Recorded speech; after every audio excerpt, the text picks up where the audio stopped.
Halo sahabat Kompas TV, saatnya kita update 3 berita terpopuler yang terjadi pada hari ini, hari Selasa 13 Juli 2021. Tapi sebelumnya jangan lupa untuk subscribe dulu channel YouTube Kompas TV. Masuk ke berita pertama, Presiden Jokowi memberikan pesan khusus saat pidato di depan para perwira TNI Polri. Ia meminta agar gesekan antara prajurit TNI dan anggota Polri tidak terjadi. Presiden Jokowi meminta gesekan antara prajurit TNI dan anggota Polri tidak terjadi dan mengedepankan persatuan antar institusi. Menurut Jokowi, sebagai perwira remaja yang telah melampaui berbagai proses selama pendidikan, juga perlu memiliki karakter yang tanggap, tangguh, serta karakter kepemimpinan yang terengginas. Untuk itu, Jokowi berharap para perwira TNI Polri, antara TNI Polri dan komponen bangsa lain harus bersinergi untuk kebaikan dan kemajuan bangsa. Kadang kita masih mendengar berita mengenai gesekan yang terjadi antara prajurit TNI dan anggota Polri. Ke depan hal ini sudah tidak boleh terjadi lagi, harus disudahi. TNI dan Polri merupakan alat negara yang terdepan dalam menjaga pertahanan dan keamanan NKRI. Masuk ke berita kedua, Menteri Badan Usaha Milik Negara Erick Thohir menjawab sejumlah tuduhan yang dilayangkan perihal vaksinasi gotong royong. Erick menegaskan vaksinasi gotong royong sama sekali tidak menggunakan dana APBN. Lebih lanjut, Erick menegaskan pihaknya tak mungkin mengkomersilkan vaksin sumbangan. Erick mengatakan percepatan vaksinasi di Indonesia merupakan penugasan dari Presiden Jokowi.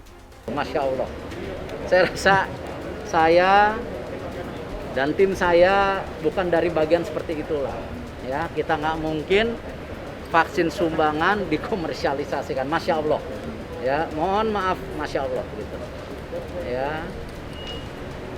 Lalu ada bicara ini bercampur dengan vaksin program gratis pemerintah. Tidak. Kan sudah jelas jalurnya. Ada yang gotong royong, ada yang gratis dari pemerintah. Nah lalu kalau ditanya, yang bergotong royong itu gratis nggak? Gratis. Tapi berbayar karena apa? Yang bayar perusahaan. Itu kan?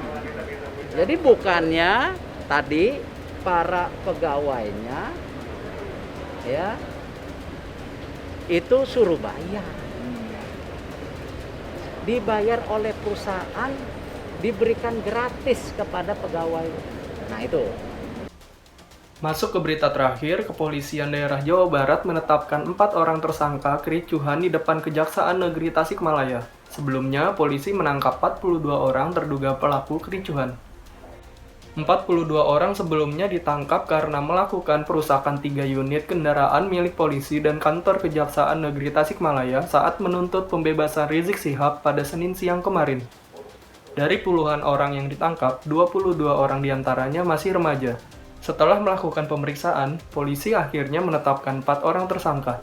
3 telah ditahan di Polres Tasikmalaya, sementara 1 orang lainnya masih DPO. Beliau ini bertindak dengan seadil-adilnya sehingga anak-anak kita ini pada hari ini bisa dipulangkan dengan syarat orang tuanya harus tetap ikut membina dan juga dari KPI juga harus bertanggung jawab. Baik itu sekali lagi kami mengapresiasi Pak Kapolres dengan jajarannya, juga KPID yang sama-sama peduli bagaimana menyelamatkan anak. Dan pada prinsipnya kan negara kita itu melindungi. Anak-anak harus terlindungi, aset-aset negara juga harus terlindungi dan sebagainya. Dan alhamdulillah hari ini Pak Kapolres dengan keputusannya yang sangat bijaksana dipulangkan kepada orang tuanya. Itu tadi 3 berita terpopuler hari ini. Jangan lupa untuk like, share, komen, serta subscribe channel YouTube Kompas TV.